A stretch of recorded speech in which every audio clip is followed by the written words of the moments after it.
Court के decision से असहमत हो सकते वो है असहमत, आप हैं असहमत नहीं कह रहे, लेकिन आप बात समझिए, सबको ऑन हो रहे हैं। शरद गुप्ता ऑन है, शरद गुप्ता देखिए संजीव जी,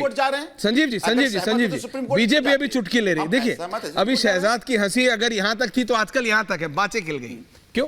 क्योंकि शहजाद को मौका मिल गया, बीजेपी को मौका मिला भाई, इतना स्ट्रांग। और ये आप कुछ भी बोलते रहिए संजीव जी, कोर्ट की जो रीडिंग, नहीं कोर्ट की जो रीडिंग है, कोर्ट का जो ऑर्डर है वो बहुत स्ट्रांग है।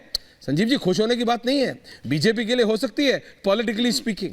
अब आप लोग ऑन एयर तो सबको भाई भाई कहते हैं, अब भाई भाई एक दूसरे के लिए कितना खुश हो रहा है वो तो जनता देख रही है। लेकिन विजय जी, लेकिन विजय जी, जो कोर्ट की रीडिंग है वो बहुत ही ज्यादा सीरियस है आम आदमी पार्टी के पॉलिटिकल फ्यूचर के ऊपर भी। ये सिर्फ ये नहीं, अरविंद केजरीवाल अगर लंबा अंदर चले गए तो आम आदमी पार्टी कैसे चलेगी? देखिए ये सवाल राजनीतिक सवाल है। हाँ, ये सवाल और यही चिंता उनको होनी चाहिए। संजीव जी एक मिनट संजीव जी, और भी लोग हैं। संजीव जी रिलैक्स। और मेरे ख्याल से संजीव जी मैं आपको बहुत मौका दे रहा हूं, ऐसा मत करिए। सवाल मुझसे पूछ रहे हैं तो जवाब मैं ही। अरे विजय जी से पूछ रहा हूं दादा, विजय त्रिवेदी जी से पूछ रहा हूं। हमारा दिन, आज तो हमारा दिन रहने दीजिए, आज तो हमारी बात सुन लीजिए। मतलब ये भी मान रहे हैं, आप समझो यार, ये भी मान अगला आदमी डेस्परेशन में, कोई बात नहीं। अच्छा बोल संजीव जी को पहले, रिलैक्स संजीव को पहले बोलो। अच्छा संजीव जी बोलिए, चलिए विजय जी बोल रहे हैं, आप बोलिए। वो आम आदमी, बताइए। अच्छा बहुत बहुत धन्यवाद शरद जी, कमिंग। बहुत बहुत धन्यवाद विजय जी। मैं ये कहना चाह रहा हूं, आज जो बात है, मैं ईश्वर आप कहेंगे तो जब संजय सिंह जी को यही सेक्शन 19 में इसी कोर्ट ने जब जजमेंट दिया था तो आपने कहा था कि Sanjay Singh is the king pin, he is the facilitator, ऐसा ईडी ने कहा और ऐसा मानिए कोर्ट ने कहा। बाद में बेल मिल गया ना। तो हम ये कह रहे हैं कि ये स्टेटमेंट और सेक्शन 19 के चैलेंज को आप ब्रेकिंग न्यूज मत बना दीजिए, इससे केस का फैसला मत कर दीजिए। केस का फैसला जब ट्रायल होगा तब होगा। नहीं, शहजाद कुछ कह रहे हैं ना, शहजाद कुछ कह रहे हैं, संजीव जी सुन लीजिए, बहुत संजीव जी सुन लीजिए, शायद आपने सुना नहीं। संजीव जी सुन लीजिए, ये क्या इंडिकेट कर रहे हैं शहजाद? 10 सेकंड। इन्होंने कहा कि कल तक संजय सिंह किंगपिन थे, वो छूट गए और इस ऑर्डर में एक आम आदमी पार्टी, शरद जी सुनिएगा क्या कह रहे हैं। इस ऑर्डर में आम आदमी पार्टी के नेता का नाम कोर्ट ने बोला है कि एक आम आदमी पार्टी के नेता ने केजरीवाल जी के खिलाफ बयान दिया। तो संजीव जी ये क्या एक प्रकार से बता रहे हैं कि संजय सिंह ने ये कहा है और केजरीवाल को फंसा है? ये तो संजीव जी का बयान है, मैंने तो कुछ नहीं कहा। इन्होंने कहा कल तक संजय सिंह थे, आज केजरीवाल।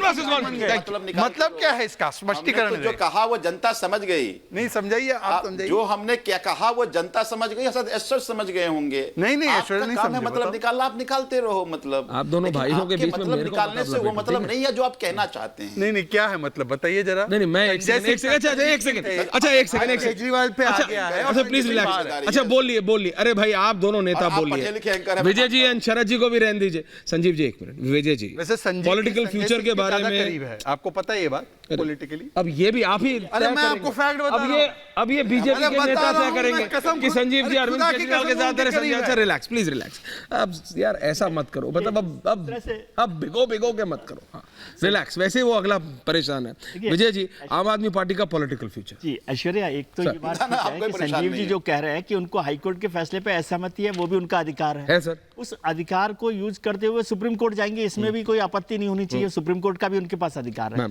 मैं जो बात आपने जो सवाल किया वो महत्वपूर्ण सवाल है कि क्या आम आदमी पार्टी इस समय पॉलिटिकल लीडरशिप के क्राइसिस से गुजर रही है।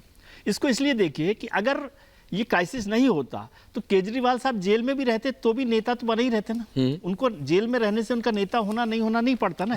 लेकिन पार्टी का जो पॉलिटिकल मैनेजमेंट है उसको एक ऐसे लीडर की जरूरत है। वो लीडर शायद मैं कह रहा हूं, वो तो संजीव जी को ज्यादा पता होगा कि वो उसको तलाश नहीं कर पा रही कि अरविंद केजरीवाल जी का ऑल्टरनेट कौन हो जो इस संगठन को, इस पार्टी को, इस सरकार पर सर अगर नहीं फाइंड क्राइसिस हो रहा है। मैं समझ रहा हूं, बड़ा क्राइसिस लेकर आए सुनीता जी के साथ, लेकिन मुझे नहीं लगा कि सुनीता जी को नहीं सर, अगर वो हो गया तो वो तो लालू राबड़ी रिपीट हो जाएगा और आम आदमी पार्टी खत्म हो जाएगी। मैं तो बाहर से बैठ के कह रहा हूं, जिनका विरोध किया सर, पर अगर जिनका विरोध किया अगर इस हद तक चले जाएंगे, साथ आ गए हैं, कंधे पे हाथ रख लिया है, दोस्ती निभा ली है, सपोर्ट ले लिया है, लेकिन अगर कहीं लालू राबड़ी मॉडल फॉलो हो गया आम आदमी पार्टी में तो क्या होगा वो संजीव जी मेरे से बेहतर जानते हैं। जनता के बीच में वो जाते हैं, वोट उनको मांगना है। संजीव जी आ रहा हूं। शरद जी होता तो वो आ जाता ना, आज सामने भाई अरविंद जी को आप लड़िए, बीजेपी वालों को जेल में भेजने दीजिए अरविंद जी को, हम लड़ाई लड़ रहे हैं। नेता तो बहुत है, वो चूज पार्टी को करना है तो आप भी जानते हैं, नेता तो है। अभी वो नहीं हुआ। Sharad ji your view points on this. Sharad ji, Sanjeev ji आ रहा हूं उस पे।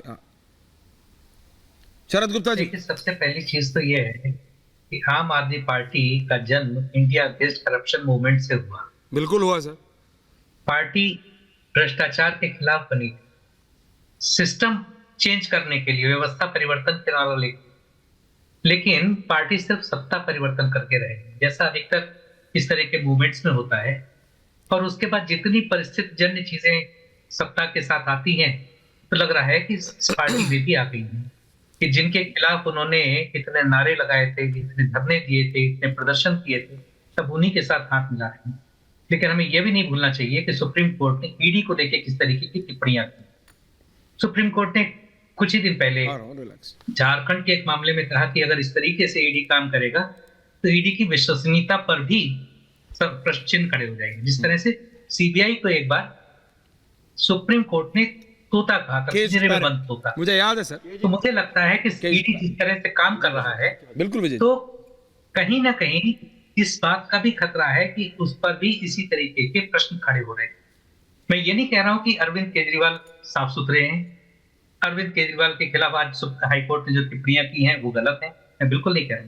लेकिन जिस तरीके की विच हंट हो रही, जिस चीज को अपोजिशन बार बार उठा रहा है कि आखिर ऐसा क्या है कि ईडी जो केस चला रहा होता है, जब वो नेता बीजेपी में शामिल हो जाता है या एनडीए में शामिल हो जाता है, तो उसके खिलाफ सारी कार्रवाई बंद हो जाती है। लेकिन जब तक वो विपक्ष में रहता है तो उसके खिलाफ मतलब सख्त से सख्त, छोटे से छोटे सबूतों पे भी कार्रवाई हो रही होती है। सबूत नहीं भी हो तभी भी कार्रवाई हो रही होती है, क्योंकि पीएमएलए इतना सख्त कानून है, उसमें अपने आप को निर्दोष करने की जिम्मेदारी आप पर है और आपको सिद्ध करना है कि जितने सबूत मेरे खिलाफ पेश किए जा रहे हैं या जो आरोप हैं वो गलत है। तो ये अपने आप में इसी वजह से जो जिस मामले पे, झारखंड के मामले पे कहा था, उसमें सुप्रीम कोर्ट ने यही कहा था कि 18 महीने तक किसी व्यक्ति को बंद रखें आप जेल में और ट्रायल ना शुरू होने दें। बार बार आप सप्लीमेंट्री चार्जशीट पेश करते हैं।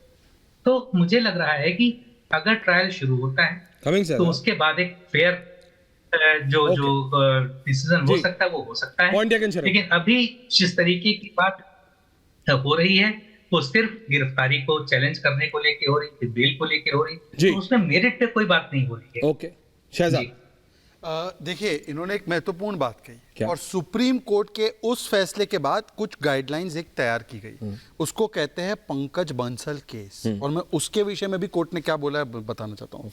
Files placed before the court by ED reveals that Kejriwal was granted all mandate of law laid down in Pankaj Bansal case. It was followed and the magistrate court order was a reasoned order. तो जो चिंताएं ये प्रकट कर रही है बिल्कुल सही चिंता। शरद जी तो कर रहे हैं, उसको कतई एक मिनट के लिए भी कम नहीं आंकता।